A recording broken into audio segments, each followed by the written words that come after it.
Olá, nós estamos iniciando o nosso 8º podcast, o Pod 18 da ADCE, Associação dos Dirigentes Cristãos de Empresas. Hoje, dia 18 de julho, 18 horas, temos a grata satisfação de receber aqui no nosso estúdio a participação do Dr. Alexandre Ascencio, médico, ele que é gestor das USBs e coordenador, e o Dr. Francisco de Assis Ponte, que é advogado e diretor da ADCE. O nosso tema de hoje será a dengue.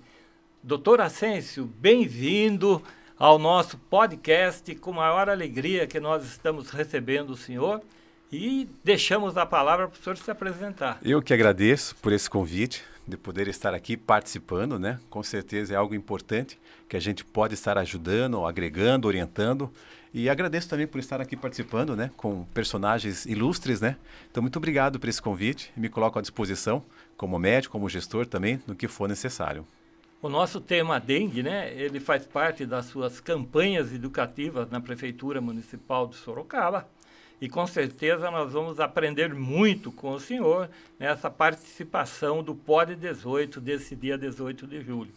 E também aqui o nosso diretor da DCE, Francisco Pontes, que foi picado pelo mosquito Aedes aegypti, né, o famoso odioso do Egito, que surgiu na África, né, que é o mosquito transmissor da dengue. E também ele vai contar para nós, essa é a participação dele, o testemunho dele, né, a sua experiência dolorida, né, como alerta a quem nos assiste, porque ele foi picado pelo mosquito, passou um mês aí sofrendo e vai valer a pena para quem está assistindo conhecer um pouco o que faz, né, essa picadinha, né.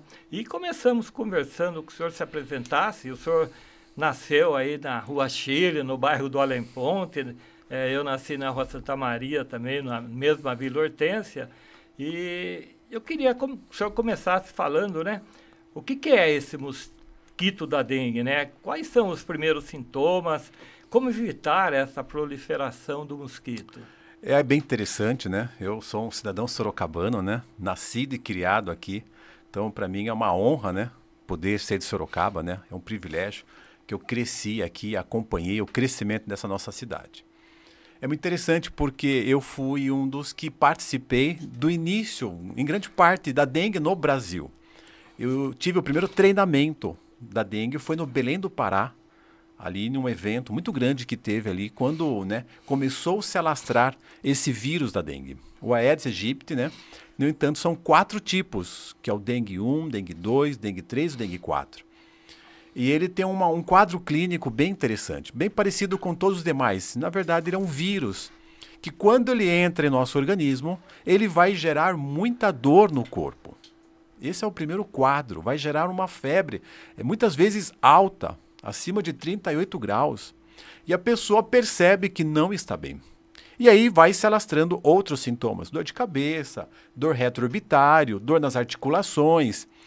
Com o passar dos dias, vem apresentando outro quadro, até mesmo podendo apresentar dores abdominais, podendo gerar vômito, podendo gerar diarreia, e assim o quadro pode piorar e se agravar.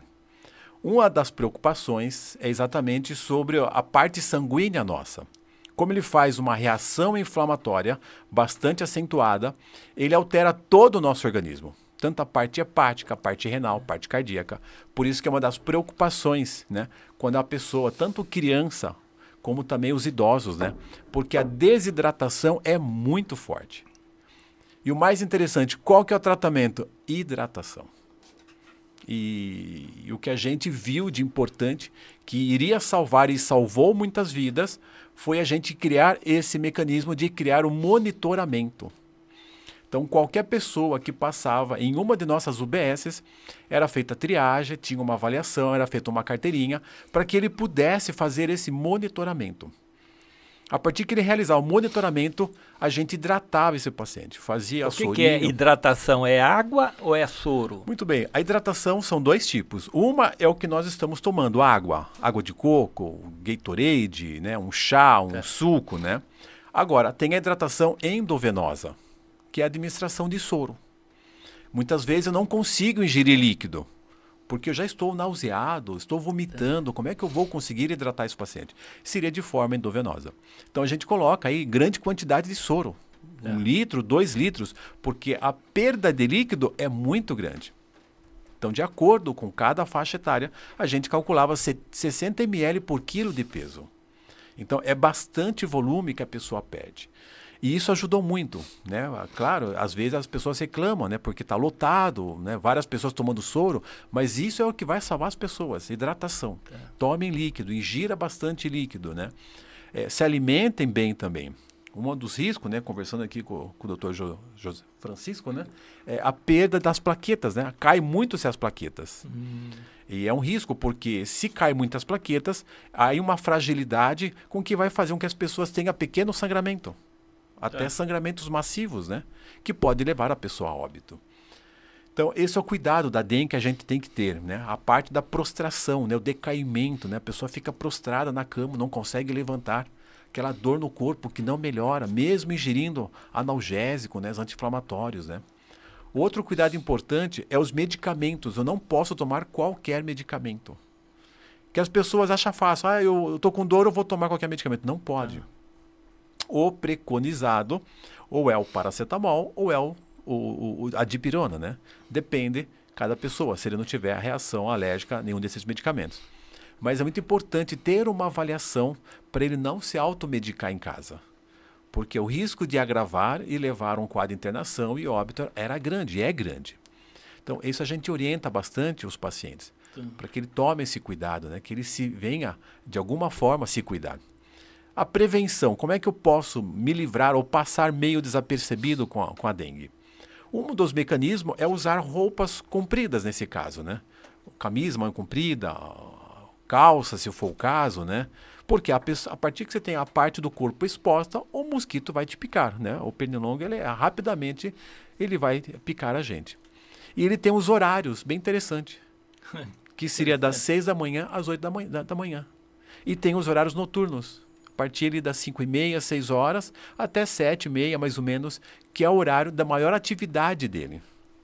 Então, esse é um horário que as pessoas estão, de repente, fazendo exercício, estão circulando, estão indo de um lugar para o outro, e é o motivo que acaba as pessoas sendo contaminadas, né? Legal. Esse podcast, doutor Alexandre, ele é gravado ao vivo aí pelo YouTube, né, no canal da DCE, mas ele não é só de Sorocaba, ele é do Brasil e vai para o exterior porque está aí com a liberdade. E é importante essas informações, porque o nosso objetivo como podcast da DCE é orientar também aquelas pessoas que assistem a compartilhar, né, o nosso podcast. E não se esqueça aí de se inscrever no podcast da DCE, dar aí o seu like, mas compartilhar, porque essas informações são de utilidade pública e o papel do podcast da DCE é ser um veículo de utilidade pública, né?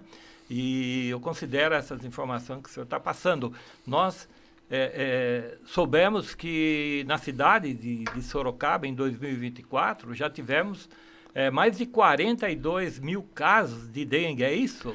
É isso mesmo, né? No entanto, quando começou janeiro, a gente já veio monitorando os números de casos que estavam se apresentando. Então a gente fica buscando o que eu posso fazer para poder conseguir atender essas pessoas, para que não demore-se tanto, para que não haja tantas internações. Até porque o custo fica muito maior um paciente internado do que eu tratar ele nas UBS.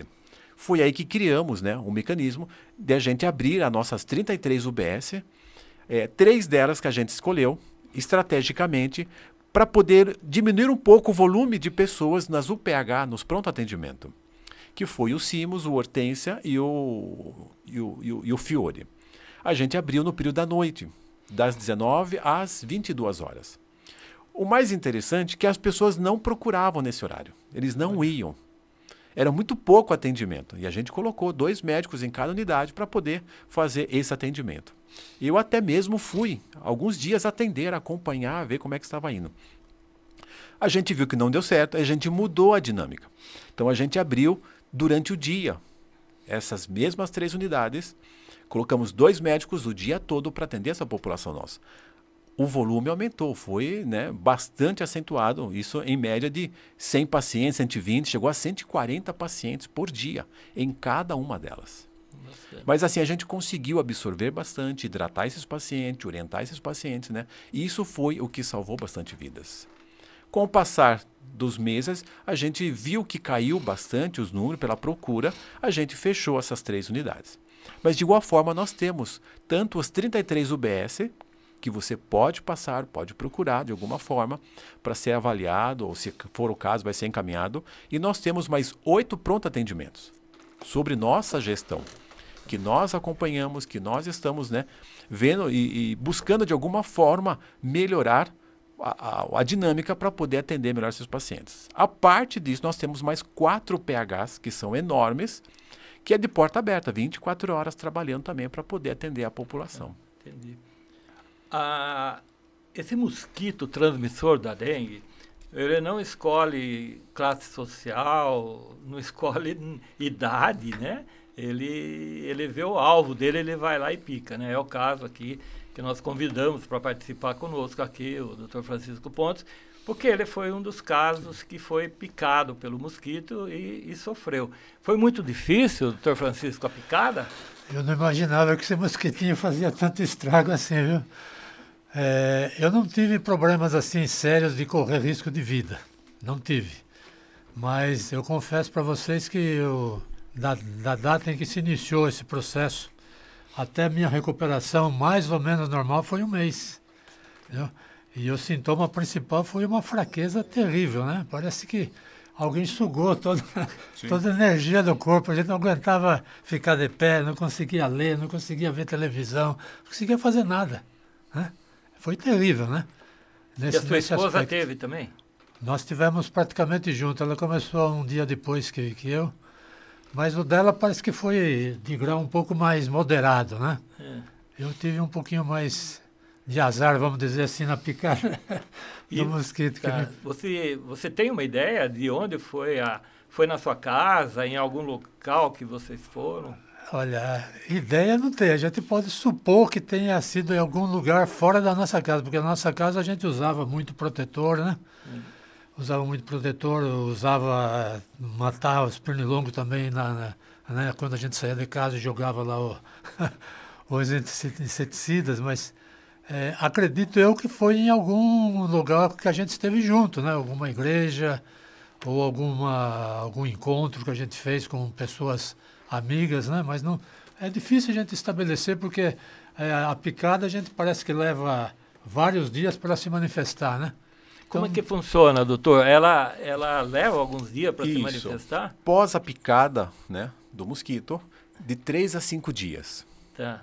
Aí ele começa a apresentar os sintomas. Mas pode ser em qualquer lugar? Em a qualquer pessoa pode lugar. Estar exatamente. aqui no estúdio, por exemplo? Por exemplo, se eu tiver um potinho de água, o mosquito ele coloca os seus óvulos bem próximo da água. Tá. Qualquer movimentação da água, do líquido ali, ele vai coloidir e vai se proliferar.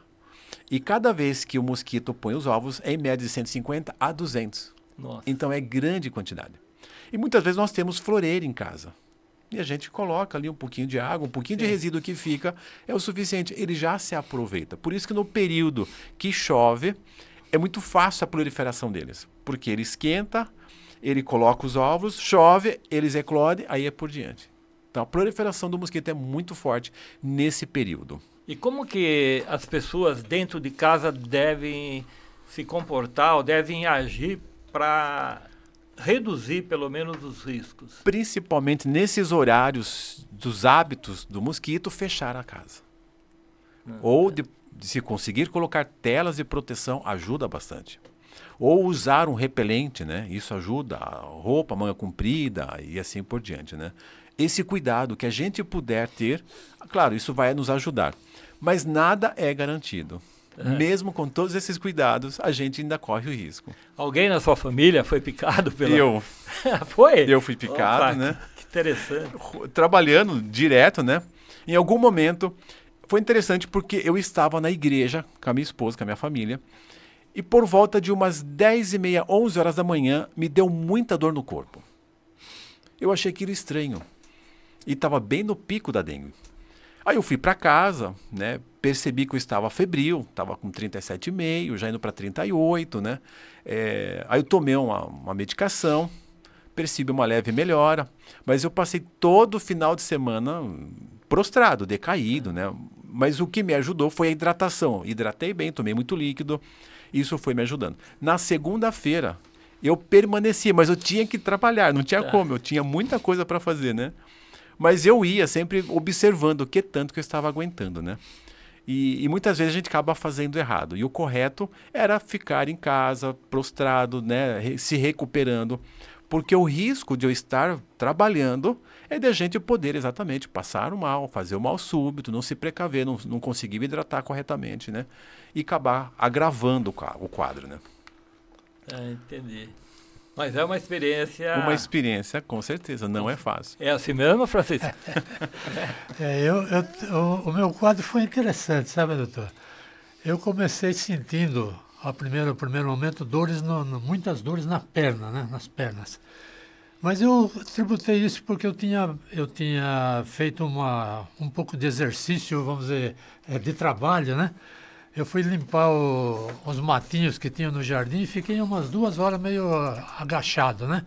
Então, como a gente já está com 76 anos de idade, falei, bom, deve ser ferrugem, né? Deve ser ferrugem dos nossos músculos, né? Mas essa dor ficou ali latente, né? Durou um dia mais ou menos, muito forte. No dia seguinte, eu fui trabalhar, já não sentia muita dor, praticamente não sentia dor. Mas nesse mesmo dia eu fui fazer um exame de rotina no médico da parte do estômago, né? Eu falei, eu não estou me sentindo bem. Falei para ele, não estou me sentindo bem, alguma coisa não está legal comigo, né? Mas não tinha nada. Ele me deu pressão, estava normal, me deu febre, não tinha nada. E voltei para casa, continuei trabalhando, etc. No dia seguinte, eu senti que eu estava febril. Aí a febre subiu para 39. Foi febre forte, né? Aí começou a prostrar, né? Aí as coisas vieram assim, cada dia aparecia um sintoma. Eu tive um dia de disenteria, eu tive dia de dor de garganta, né? Eu tive vários sintomas que iam se acrescentando na minha coisa, mas as dores não foram tão fortes, né? Ficou aquela dor inicial, mas a prostração foi extrema, né? Não aguentava ficar em pé, né? Não conseguia ficar de pé. Era deitado o tempo inteiro. Então, a gente percebe aí, que o doutor Francisco está contando, que ele é adulto, sente, né? Sim. E gostaria que o senhor me explicasse. Uma criança não sabe falar. Sim. E o que ela está sentindo, né? Como é que os pais devem estar atentos se a criança foi picada pelo mosquito transmissor da dengue? No entanto, a gente colocou as crianças menores de 2 anos como risco B. Risco B é aquele que merece todo o cuidado possível, né? Então, a classificação é o risco A, é aquele paciente que não tem pressão alta, não tem diabetes, não tem nenhuma comorbidade. Risco B é aquele que já tem comorbidade, pressão alta, diabetes, crianças menores de 2 anos ou gestantes, ou pessoas acima de 65 ou 60 anos. Então, a gente sempre monitora dessa forma.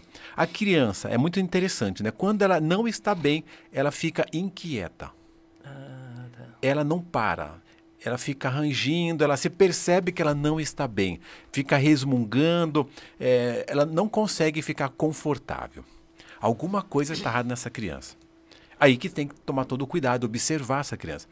Outro detalhe, a criança não consegue comer, não consegue ingerir. Você tenta, você percebe que ela não está bem. Por isso que é um risco grande de as crianças desidratar muito rapidamente e não perceberem que está acontecendo isso. Então, rapidamente, procure atendimento. Nesses casos, a gente tem que passar soro mesmo, hidratar, né, com soro fisiológico, nesse caso, para poder recuperar essa criança. Senão, ela não vai agravar e vai complicar o caso dela. Porque a criança, o senhor falou, né, que o adulto seria bom ter camisa, manga longa, calça, etc. E a criança sempre está de shortinho, tá? Exato. Camiseta, está mais aberto exatamente, a picada, ou de né? fralda, né? De e com fralda, certeza, né? Mais susceptível, né? Tá. Sorocaba, até o mês de julho, né? teve mais de 30 casos até de mortes, né? Exatamente. E por que alguns como esses, dos 42 mil que foram picados, 33 não foram felizes e morreram? É difícil dizer, cada caso envolve um fator genética, como ele mencionou, que o quadro dele foi pior do que o da esposa. Tem pessoas que vai ter o vírus no corpo e não vai sentir nada, vai passar desapercebido. Envolve a imunidade de cada pessoa. Então é difícil assim dizer um único item, porque envolve vários fatores, envolve, né, da própria rigidez de cada pessoa. É como madeira, né? Tem madeira que aguenta mais, tem madeira que você pode pôr dentro da água que não acontece nada. E se colocar madeira de pino na água, no dia seguinte já estragou, né? Então nós temos essa variação do próprio corpo humano. É fisiológico nosso, né? E aí é difícil a gente dimensionar. Mas essa variação tem bastante. Tem pessoas que passou desapercebida. Doutor, existe, doutor Alexandre, uma intensidade de campanhas, né, pela televisão, rádio, jornais e a mídia de uma forma geral. A gente encontra outdoor, vê tudo. Mas mesmo assim, a população parece que não acredita que pode, né? Existe algum elemento assim que identifica, por exemplo, a periferia tem mais casos, né, do mosquito por não ter tanto cuidado? Como é que funciona quando se projeta uma campanha, o senhor que é o gestor e o coordenador, como é que funciona quando vai se programar, se planejar para atingir determinado bairro? Como que a população deve fazer a hora que for alguém bater na porta lá para querer fazer uma vigilância sanitária para ver se tem vaso? Muito bem. A gente levanta pela incidência do que está acontecendo em qual bairro está maior. Tá. Então nós utilizamos o fumacê, que é a fumaça, né, com inseticida, para poder ir abatendo esses mosquitos, para poder não deixar eles proliferarem. Mas o fumacê ele roda a cidade toda. Tá. De acordo com o levantamento da própria vigilância epidemiológica, eles falam, em tal bairro está com maior índice, vamos trabalhar nesse bairro. E assim a gente faz tanto divulgação, como também os outdoor, a mídia social também, que a gente usa bastante, né? Dentro de nossas UBSs, nós colocamos panfletos, orientações, cartazes, né? Na própria TV da prefeitura fica rodando as informações, dizendo os cuidados, as orientações que nós temos que ter. Claro que daí é de cada população também. Tem gente que leva a sério, tem outros que não estão nem aí, acaba não se cuidando como deveria, né? Tá. O senhor teve uma experiência, nós estávamos conversando nos bastidores, o senhor teve uma experiência como médico, né, na Amazônia, no estado de Amazonas, né? E eu achei maravilhosa a experiência, até se o senhor puder falar um pouquinho, eu acho que é muito bacana. Mas eu pensei agora lá como um local de muita mata, de muita beira de rio, de periferia. Como que esse povo... porque lá também o mosquito vai, não tem distância para o mosquito. Com certeza. Como é que acontece num local onde as pessoas moram na beira de rio, no Mato Grosso, no Amazonas, que tem muita água? Exato. Como é que acontece a dengue nesses A incidência é bastante grande. No entanto, os vírus acabam circulando bastante ali. Eles acabam criando imunidade com esses vírus, né? E é interessante, né? Porque eles acabam aguentando, né? Claro que esse ano foi de uma forma geral, até outros países tiveram também, até estudos no México, estava tendo bastante casos, que era a época de frio ali, então estava bem atípico. Até mesmo o que é o quadro clínico, geralmente é 7, no máximo 10 dias. E o próprio doutor comentou que levou quase 30 dias para que ele pudesse estar restabelecido plenamente, né? Então a gente percebeu uma mudança desses vírus. Eles vão mudando, por incrível que pareça, aí uma certa mutação em cima disso, né? Tá. Conta para mim, doutor, caso uma mulher grávida pegar a dengue, ela passa para o bebê que vai nascer ou que está sendo gerado? Não. Nós temos a placenta, né? Que ela protege a mulher disso, né? Ela, por si, ela vai ter o quadro dela, com certeza a gente hidrata bem ela, as orientações necessárias. Graças a Deus, não tivemos nenhuma complicação com nenhuma gestante, né? Passaram todas bem, com esses cuidados, né? Mas sempre tem uma precaução a mais, porque está gestante, né? Então, a preocupação, com certeza, a gente sempre fica atento. E existe alguma campanha específica para criança e para gestante? De uma forma geral, sempre é colocado, né? Menor de 2 anos, ou gestantes, ou até mesmo idoso, né? Acima de 60 anos, né? A gente tinha todo um cuidado especial para eles. Até essas 3 unidades era específico para isso, que é do grupo B. Com essa intenção de poder atendê-los, né? Ajudá-los e acompanhá-los, né? Tá. E como é que está Sorocaba no combate à dengue? Bastante bem, graças a Deus, diminuiu bastante os casos, né? Nas últimas semanas, assim, a gente viu que foi bem, né? O trabalho foi feito, né? Isso foi muito importante. Com essas 3 unidades, não só as 3, como também as 33 que já estão trabalhando e os 8 pronto-atendimentos que continuam trabalhando também, né? Tá.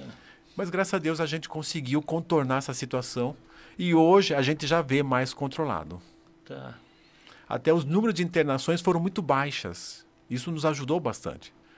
O que nos preocupa é que se tivesse muitas internações, eu teria que abrir as 33 unidades para poder atender a população, para poder monitorar o que fosse necessário.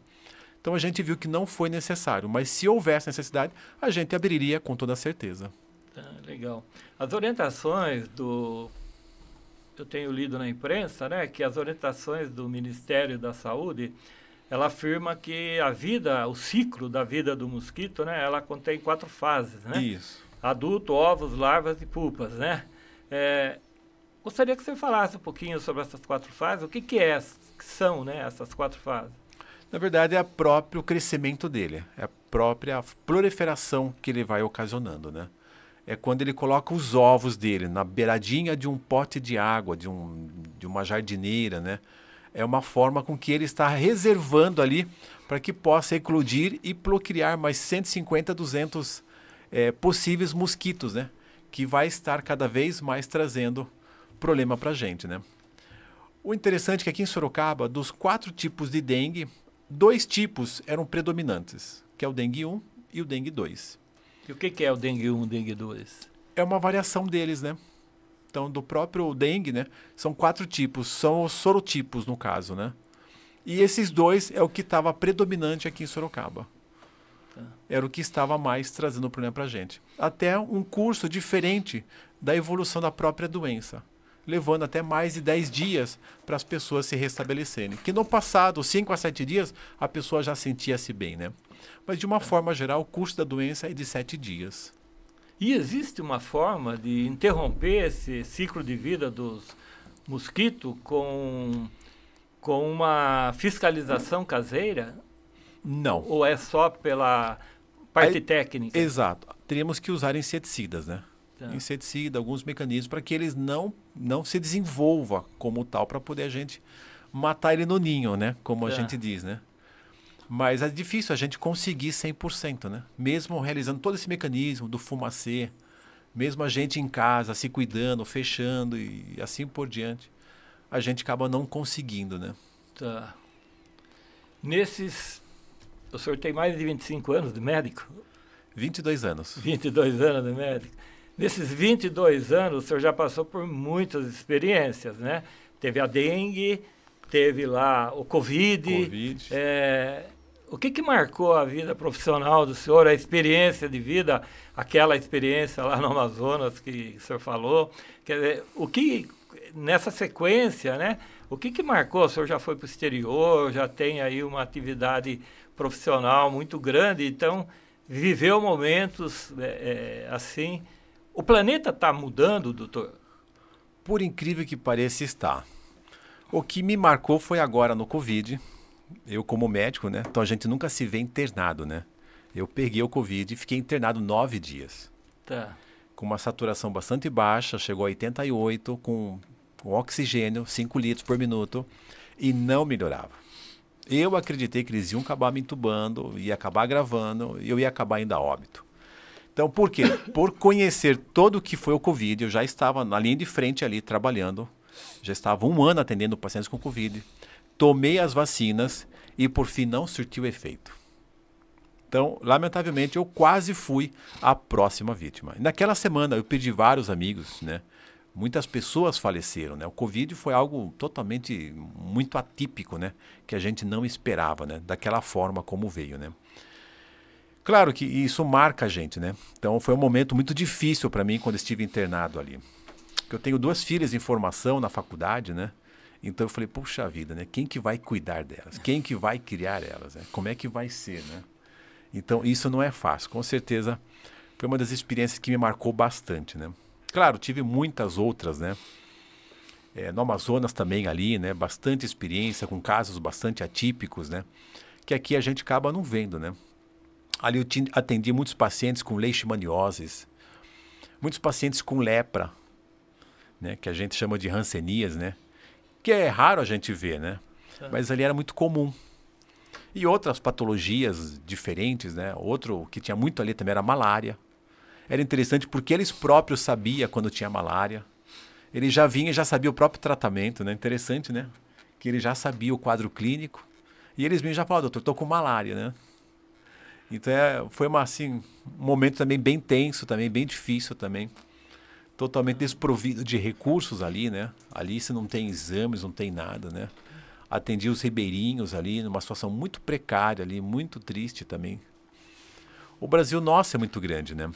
E de uma forma geral, do que eu vejo, tenho percebido que cada ano que passa aparecem novas doenças, né? Diferente e de uma forma bastante grande, né? Bastante acentuada, né? Até o Covid, por exemplo, né? De alguma forma, alguém contaminado num aeroporto, imagina só o quanto ele vai se alastrar para o mundo todo, né? E é isso que as pessoas acabam não se prevenindo, não se cuidando, né? Como tal, né? E a cada momento, né? Esse globo terrestre nosso, né? Até alguns cientistas comentam, né? Que não vai muito longe, né? E a gente sabe disso, né? A própria Bíblia fala disso, né? Que em algum momento terá um fim. Porque tudo vai se degradando, tudo vai se perdendo, né? A pergunta é quantos anos mais teremos pela frente, né? 20 anos, de acordo com como está aí nesse globo terrestre? O clima totalmente desorganizado, totalmente, né? Sem controle, né? Eu estive em Dubai por 2 vezes já. Eu peguei temperatura ali de 45 graus centígrados, 47 graus. Você não consegue sair na rua. Então são climas assim bastante, né, acentuado, bastante forte, né, que a gente não espera, né? Em contrapartida, esse ano nós não tivemos inverno. Não. Praticamente a gente passou tranquilo, sem inverno. Em compensação, o Rio Grande do Sul, com a chuva. Com a chuva, olha. O que causou lá? Quantas situações vêm acontecendo, né? Então, se a gente se atentar um pouquinho, a gente vai ver que são exatamente profecias que vão se cumprindo de um final desse globo terrestre, né? Não é porque o ser humano brinca um pouco com o Criador? Sim, também, com abusa. certeza. Exatamente. Acaba não levando a sério, né? Eu até vi uma reportagem que eu achei bastante interessante, né? Alguém saiu na rua e foi perguntando para cada pessoa, qual que é a sua religião? Ah, eu sou cristão. E perguntou para eu, sou cristão, sou cristão, sou cristão. Então, a gente viu uma população bastante cristã, né? Aí foi perguntado, você consegue citar 2 versos da Bíblia? E você consegue citar? Ninguém conseguiu citar nenhum verso da Bíblia. Aí falou, poxa, mas qual que é a prática nossa, né? A gente acaba perdendo. Aí foi com os muçulmanos. E perguntou para todos os muçulmanos, o que você é? Muçulmano. Beleza, você consegue citar 2 versos do Alcorão? Todos eles citaram. 2, 3, 4, 5 versos muito facilmente, né? Então a gente às vezes fala que é cristão e não põe em prática, a gente acaba deixando um pouco de lado, né? Então eu sempre me cobro em cima disso para que eu possa pôr em prática, a gente possa fazer a diferença, né? Isso é muito importante, né? O que levou o senhor a ser médico? Puxa, uma boa pergunta, né? É uma história bem interessante, né? O meu pai conta, né, que os meus avós vieram da Espanha e lá eles eram católicos lá. E quando chegaram aqui no Brasil, meu avô sempre gostava de ler a Bíblia. Ele tinha olaria e um desses momentos chegou alguém para comprar tijolo dele e viu meu avô lendo a Bíblia. E perguntou, pô, que legal, o senhor lê a Bíblia? Eu gosto de ler e tal, né? O senhor quer tomar algum estudo bíblico? Ele falou, eu gostaria. E nisso, ele levou uma família da estudo bíblico para os meus avós, que era a família do seu Galdino e da Elvira, que era pai do doutor Aristides Camargo. E eu eu tive um apreço muito grande, né? Depois que eu cresci, né? Que eu fui conhecer o Dr. Aristides Camargo, que era médico, né? E se tornou a minha referência, né? De um dia querer ser médico. Tá. E, graças a Deus, corri atrás, me tornei médico, trabalhei junto com o Dr. Aristides Camargo na Santa Casa. Que maravilha. Então, foi interessante, né? De eu poder ver a história acontecendo na minha família, a tal ponto que eram os pais deles que levavam, que levou o evangelho para os meus avós, né? E o meu pai já cresceu adventista, então sou a terceira família de adventistas em Sorocaba, né? Tá. E quando, né, eles tinham um grupo pequeno de pessoas ali, eles construíram a primeira igreja em Sorocaba, que era ali na rua Senador Vergueiro, né? Então eu tinha um carinho que eu cresci ali dentro. Após isso, agora a gente destruiu e construiu uma outra igreja com 1.200 membros, né? Hoje, nessa igreja, nós temos 37 médicos. Vizinho do centro médico. Exato, vizinho do centro médico. E na época, né, a referência minha era o Dr. Eduardo Vieira, né, falecido, e o Dr. Aristides Camargo. Eram os únicos 2 médicos na época. Então eu cresci vendo eles ali, né? Que legal. Para mim era uma referência, poxa, que da hora, né? A tal ponto, né? Então, por fim, cresceu bastante. E hoje a gente é um grupo muito grande de médicos. Não só de médicos, como outros profissionais também, médicos, enfermeiros, dentistas, né? Da área da saúde, né? O senhor acredita, né? A DCE, como Associação Dirigente Cristão de Empresas, né? Ela tem esse carisma, né? Também e dos seus membros, né? De buscar fazer o bem, né?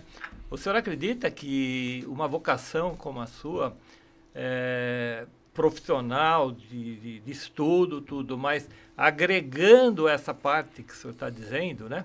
Independente de ser católico, adventista ou qualquer outra denominação, o senhor acredita que essa espiritualidade para o profissional faz com que a humanidade receba cuidados melhores e não egoístas, como a gente vê por aí, que muitas pessoas querendo passar a perna no outro, querendo se corromper e corromper o outro. O senhor acredita nisso? Com toda certeza, acredito plenamente nisso. Independente de placa de igreja, eu sempre digo, né, para as minhas filhas, né, placa de igreja não salva ninguém.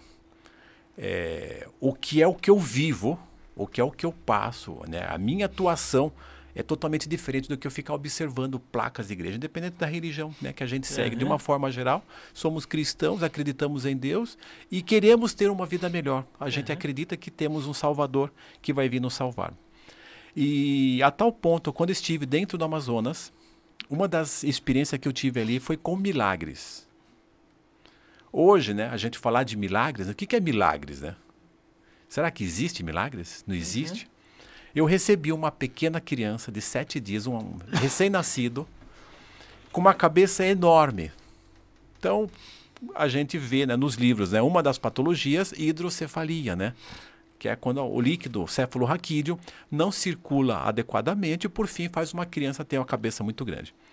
Eu confesso que ali eu não sabia o diagnóstico dessa criança. Eu não sabia o que fazer. Eu não tinha exames que eu poderia pedir para tentar ajudar essa criança. Mas foi interessante que eu pedi para Deus, meu Deus, me ajude, me dê sabedoria para saber conduzir esse caso. Algo interessante foi que eu tinha acabado de chegar na cidade. Se acontecesse qualquer algo negativo com essa criança, imagina a repercussão negativa que eu ia ter em toda a cidade. Nossa, que absurdo, o médico matou a criança. E eu pedi, meu Deus, me ajude, me dê sabedoria para mim poder conduzir melhor esse caso. Na mesma hora, veio uma voz e falou para mim, fique tranquilo que eu vou te ajudar. Fure a cabeça da criança. Eu falei, mas como isso? Como é que eu vou furar a cabeça da criança? É um RN de 7 dias, a cabeça está enorme. E mais uma vez, eu falei, me ajude, o que eu posso fazer por essa criança? E mais uma vez ele falou, fure a cabeça da criança.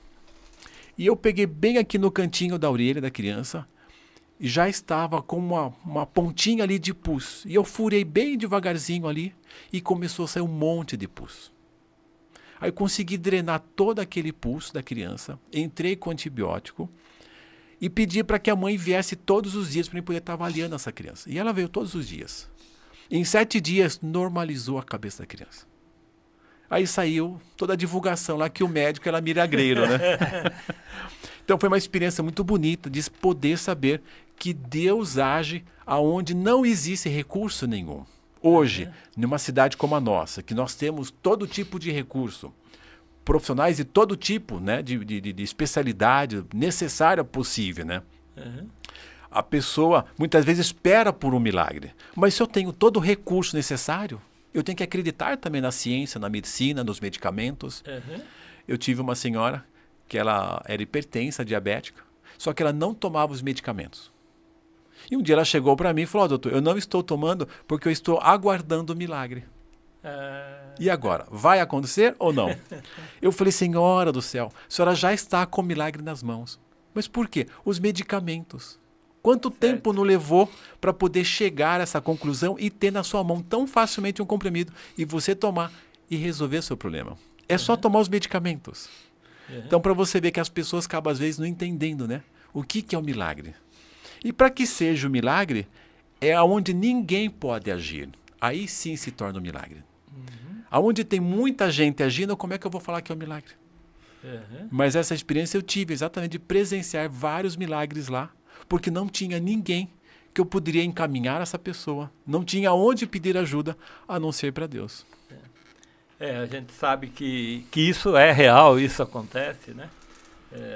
Estamos vendo aí o caso do Carlos Acutis, aí, um jovem que ninguém imaginava. Ele se dedicou a trabalhar na internet para trabalhar, para escrever lá a vida dos santos e no fim morreu jovem e hoje ele vai ser aí agora santificado aí pelo Papa Francisco como o protetor aí dos internautas.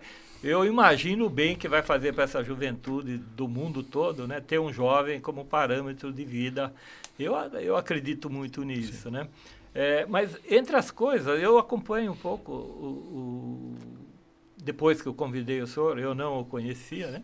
Mas aí, como jornalista, eu fui conhecer um pouco a vida do senhor lá. E tem uma declaração que o senhor falou, eu achei muito curiosa, isso que serve assim, eu vou perguntar aqui. É uma curiosidade minha, né? Eu vi uma afirmação de que alimentos embutidos, né? Fazem mal à saúde, e como a salsicha, a gente come uma salsicha e perde 36 minutos de vida. É isso mesmo? Exatamente. Os embutidos, eles estão no mesmo ranking de cânceres que o cigarro. É inacreditável. E as pessoas não imaginam isso, né? Os embutidos seria bacon, calabresa, linguiça, salsicha, né? Mortadela, presunto, né? No entanto, aí é uma combinação dos piores tipos de carnes possíveis. Então, é uma combinação das piores carnes já em putrefação. Eles colocam um monte de química, bastante saborizantes. Colocam nitritos e nitratos. E esses nitritos e nitratos é altamente cancerígeno. Olha o risco, né? Crianças comendo salsicha. E não vou falar que não é gostoso, é gostoso. Ai, que delícia a salsicha, né? Porque é condimentado ali e a função é isso. Mas o risco para a nossa saúde é muito grande. E acaba ninguém falando sobre isso. E pode pesquisar, não existe coisa pior que os embutidos. A incidência de câncer pelos embutidos é muito grande. Eu nunca fumei, eu posso vir a ter um câncer associado aos embutidos. Imagina uma salsicha, né? Né? Eu lembro de pequeno, né? Eu já não comia salsicha, né? Que eu já conhecia sobre isso, né? E aí quando eu ia comprar um cachorro quente, eu pedia sem salsicha. Eles davam risada. Mas poxa, a salsicha que é mais gostoso? Não, mas é que eu não como salsicha. Mas para você ver que interessante, né? Como é importante a gente cuidar da saúde. Existem no mundo 5 lugares que as pessoas duram mais de 100 anos, chamado de Blue Zones. Até tem um filme no Netflix contando toda a série. São 5 séries ali. E bem interessante. Eu estive em 3 delas. O da Grécia, o da Itália e o de Loma Linda, na Califórnia. Mas o que leva as pessoas a durarem mais de 100 anos? Alimentação. Por incrível que pareça, 3 pontos fundamentais. Atividade física regular, leve a moderada. O caminhar, por exemplo.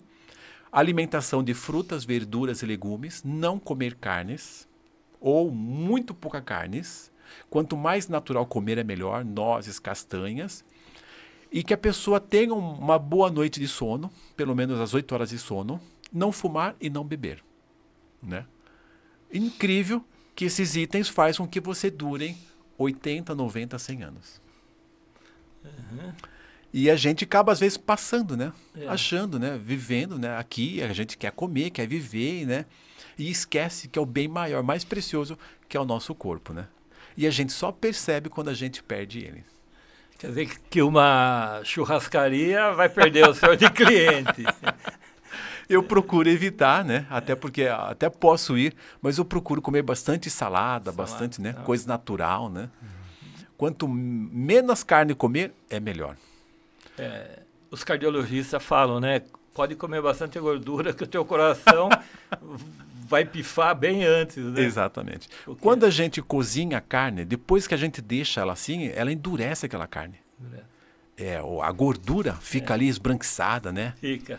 Pensa só, essa gordura em nossas artérias. Olha o risco que a gente está correndo. Então, se a gente ver isso na prática, a gente não vai estar comendo. A gente vai estar evitando o máximo possível. Outro item muito falado é sobre o vinho. Tomar ou não tomar? Isso. Não, mas o médico recomendou eu tomar 2 copas de vinho por dia. Não entre nessa. Não existe nenhum estudo baseado que fale que o vinho é benéfico para o coração. Pelo contrário, o vinho é o que mais ocasiona fibrilação atrial. O coração trabalha de 2 mecanismos, a parte muscular e a parte da parte elétrica. O coração tem uma parte elétrica, que são os marcapassos. É o que mais altera os marcapassos do nosso coração é o vinho, em si o álcool. Agora, se eu tomar o suco de uva, eu sim vou ter bastante benefícios do resveratrol, dos flavonoides, que são antioxidantes. Aí sim é benéfico. O álcool é para o carro, né? E não para o nosso coração, para a nossa saúde, né? E às vezes as pessoas acabam usando isso, né? Ah, não, 2 copas de vinho não tem problema. Eu perdi meu sogro muito cedo, ele tinha 37 anos. Ele bebia socialmente, ele achava que não tinha problema, que nunca ia ter problema. Cervejinha, vinho daqui e dali. Ele desenvolveu uma cirrose hepática e acabou morrendo muito rapidamente. Então a gente nunca sabe o quanto nosso corpo vai aguentar. Então a gente não pode entrar achando, mas é só um pouquinho, não tem problema, não vai fazer mal. Quanto menos, é melhor. Legal. Aprendeu uma aí hoje, porque eu tenho marca-passo. Você tem marca-passo? Eu tenho marca-passo. O meu coração tinha uma frequência cardíaca de 40, 39, era muito baixo. Muito baixo. E aí o meu cardiologista pediu e eu coloquei. E hoje é 70, vivo muito bem. Exatamente. Mas de vez em quando eu gosto de tomar uma taça de vinho. Eu vou parar de tomar taça de vinho. Toma suco de uva. Suco de uva. Compra um bom suco de uva. Casa da Madeira, Super Bom, Casa de Bento, Massote, Louvatel. São empresas pequenas que fazem suco de boa qualidade. Uvas Bordeaux, entendeu? Não é aquele suco misturado. Então vale a pena. Eu morei no Rio Grande do Sul, então eu tenho contato com 2 vinícolas que eu compro. E eles mandam para mim. Olha, interessante. Comprei agora. O senhor passa endereço, porque eu gosto muito de suco. Mandaram para mim 120 garrafas. Olha só. E eu tenho lá em casa, né? Então, 2 marcas muito boas de suco de uva, de boa qualidade. Você percebe a diferença, né? Então, isso vale a pena, isso é muito bom. Que bom.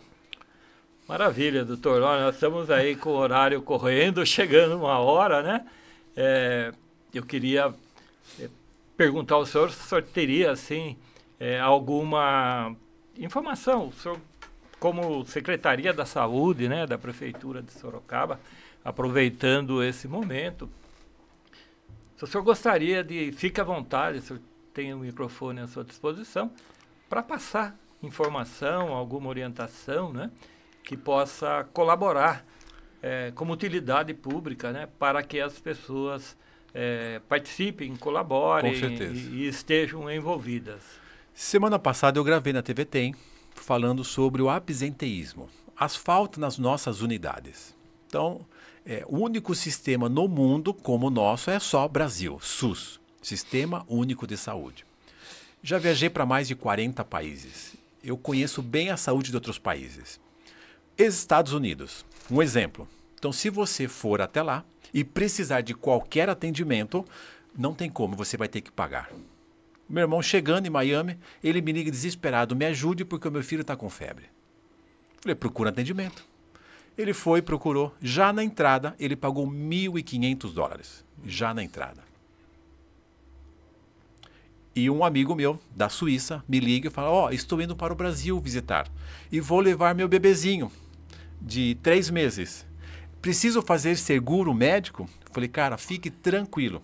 O Brasil é o único país que atende todas as pessoas de qualquer nacionalidade sem cobrar 1 centavo. Aonde isso? Então, nós não temos contrapartida. Espanha tem uma boa saúde, mas existe uma contrapartida. Se você usa algum medicamento, vai comprar, você vai ser descontado do seu salário um pouquinho referente ao medicamento que você usa. Se for relacionado a atendimento, consulta, também. Tudo tem uma coparticipação. No Brasil não existe isso. Então, por ser um serviço, muita disposição, as pessoas acham normal, acham fácil. Então é muito fácil eu não ir na consulta, depois eu ligo xingando, brigando que eu quero outra consulta e assim por diante. Então as pessoas acabam não valorizando.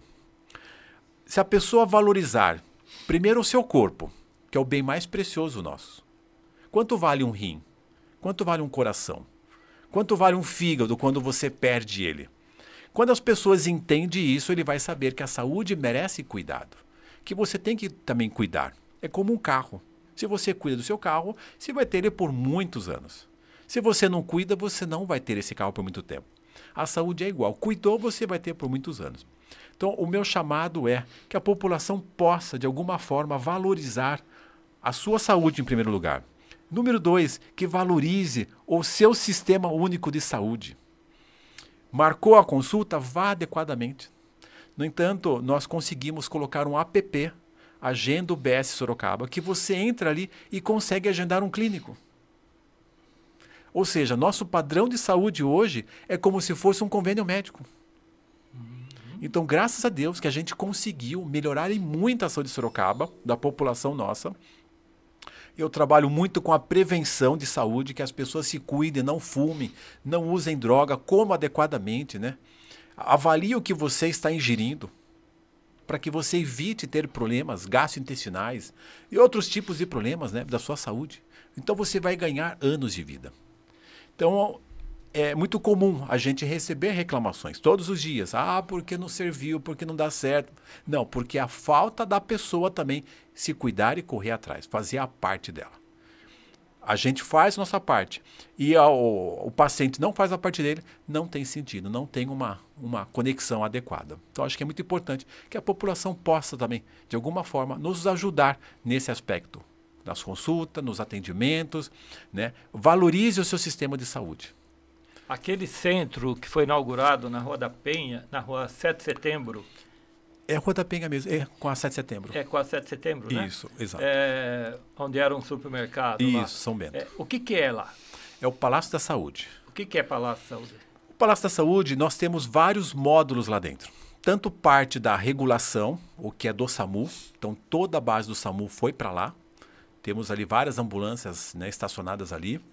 Temos ali também o centro de regulação, tanto de exames, como também o CROSS, fica ali também.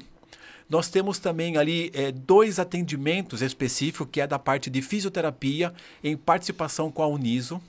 Então, se algum paciente precisa de alguma fisioterapia, avaliação do pé diabético, é feito ali também. Nós temos também a parte de saúde mental ali dentro também, né, que faz todo o acompanhamento, a gestão da parte dos CAPs, né, da parte da psiquiatria, também fica ali. Então, temos vários módulos atuando ali dentro. É uma central de gerência nossa mesmo, né? Legal.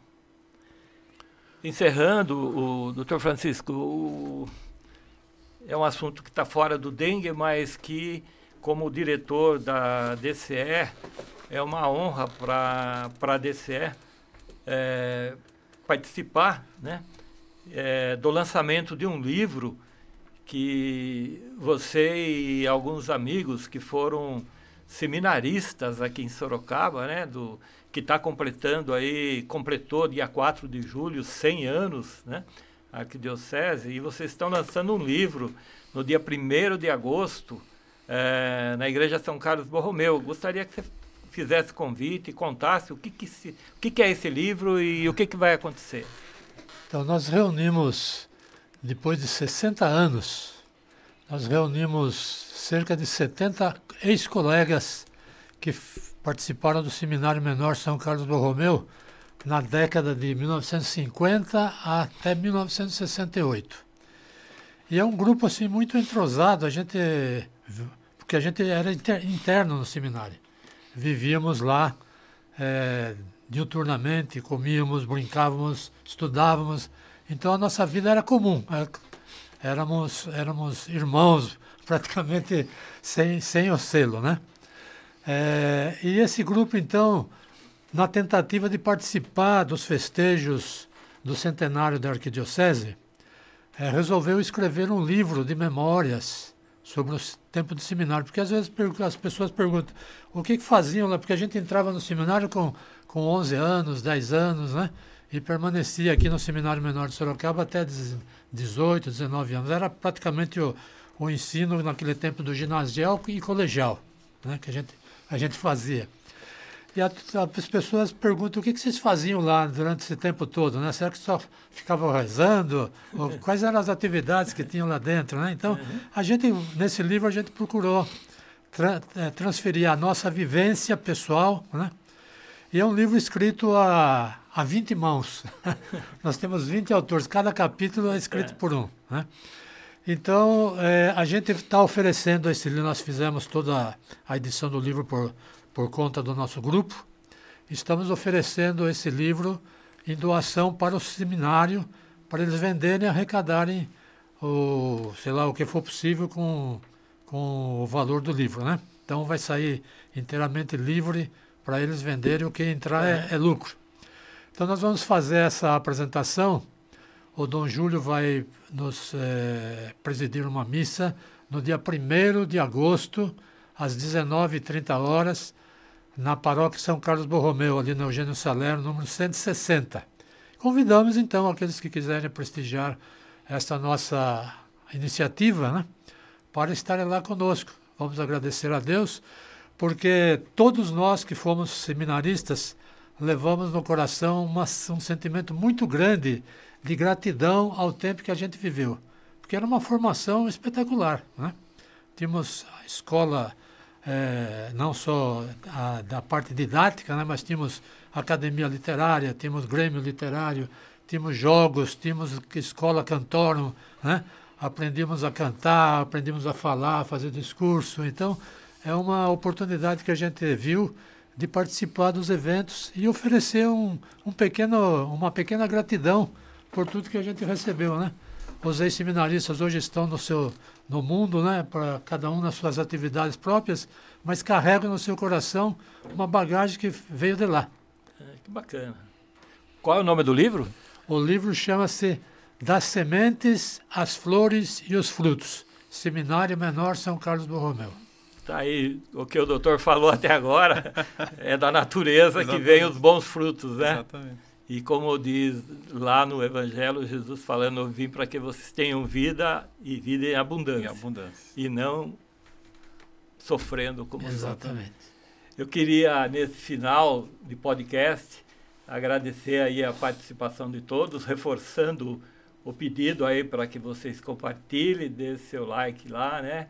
E se inscreva, né, no canal ADCE Sorocaba, que será um prazer. E eu queria reforçar aqui que no dia 21 de agosto, às 20 horas, nós teremos no auditório do SESC em Sorocaba uma palestra que é promovida pela DCE com a parceria do Sincomércio, Sindicato Comércio Varejista de Sorocaba, e a palestrante é uma profissional bem habilitada para falar sobre o tema vendas, né? Porque ela teve uma experiência de vida desde os seus 13 anos, quando ela entrou numa loja, e com a sua força de vontade, ela logo, 16 anos, já era gerente, e seguiu, e hoje é doutora em comunicação e tem um currículo maravilhoso.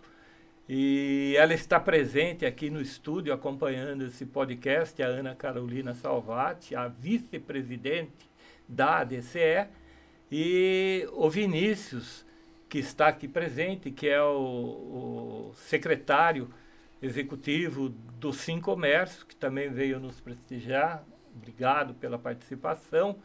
E fica esse convite, dia 21, é gratuito, né, este evento, então fica o nosso convite para que vocês se inscrevam e participem desse evento da DCE no mês de agosto. Renovamos o nosso agradecimento ao Dr. Alexandre, ao Dr. Francisco, por esse momento, desse bate-papo tão gostoso do 8º Pod 18. Sejam sempre bem-vindos aos podcasts da DCE. Até a próxima!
Nosso tempo exige uma postura mais humana. Evoluímos, mas há muito o que fazer. 130 anos atrás, a escravidão era legal no Brasil. 85 anos atrás, mulheres não votavam no Brasil. 50 anos atrás, não existia consciência ambiental. 15 anos atrás, o mundo não estava em rede. Smartphone, Google, Facebook, Twitter e Instagram não existiam. Entramos em uma nova época e muitos não perceberam. Muitos líderes ainda estão com o foco errado. Muitas empresas e o modo de fazer negócios estão ultrapassados. Empresa não é um jogo. Empresa não é máquina. Empresa não é só número. Empresa não é guerra. Empresa tem a ver com pessoas. Empresa tem que servir ao ser humano. Vamos juntos fazer o que é certo e construir empresas melhores para um mundo melhor. Isso inclui você, seus filhos e netos. Você pode contribuir, empresário, empreendedor e dirigente. Siga o exemplo dos que lutam por uma sociedade mais igualitária. Em 1891, a sociedade vivia a Revolução Industrial e experimentava a incerteza entre o capitalismo, que privilegiava a liberdade, mas começava a mostrar desigualdades, e o socialismo, que buscava a igualdade, mas usurpava a liberdade. Nesse contexto, empresários católicos começam a debater mudanças necessárias, respondendo à encíclica Rerum Novarum, do Papa Leão XIII. Em 1931, na Bélgica, é fundada a UNIAPAC, União Internacional das Associações de Dirigentes Cristãos de Empresa. A UNIAPAC foi a primeira entidade no mundo a debater e a promover a responsabilidade social no mundo dos negócios. Hoje, está presente em mais de 35 países no mundo. São mais de 20 mil líderes empresariais extremamente ativos em diversos setores da economia. Em 1961, chega ao Brasil pelas mãos de empresários paulistas como a DCE, Associação de Dirigentes Cristãos de Empresa. Rapidamente se espalha por vários estados e hoje reúne mais de 3 mil associados no Brasil. O objetivo da DCE é formar líderes comprometidos com o ensinamento social cristão, para que suas decisões sejam baseadas nos valores humanos, essenciais para a geração de riqueza econômica e social e para a sustentabilidade dos negócios. A DCE realiza atividades por todo o país, congresso, fóruns de debates, palestras, cursos, encontros de reflexão e mantém parceria com diversas entidades, também comprometidas com a transformação da sociedade. Seu grande programa atualmente é o Empresa com Valores, criado em parceria com a CNBB para ajudar os líderes empresariais a conduzir seus negócios com atitudes plenamente humanas. O Empresa com Valores vai chegar a todas as cidades do Brasil, comprovando ser possível manter empresas éticas, competitivas, lucrativas e socialmente responsáveis. Dar certo, fazendo a coisa certa do jeito certo, só é possível com valores bem definidos, conhecidos e praticados. A DCE convida você a conhecer mais sobre a associação e o programa Empresas com Valores. Participe! Mudar é possível. Vale a pena, pois o que está em jogo é a dignidade e a felicidade do ser humano. A mudança que precisamos no mundo começa por você. Comece por onde seja possível, na família, na comunidade, no mundo do trabalho e nos negócios. Empreendedores e líderes empresariais conscientes e firmes em seus valores. Empresas éticas e lucrativas. Sim, é possível fazer o certo e dar certo. A DCE.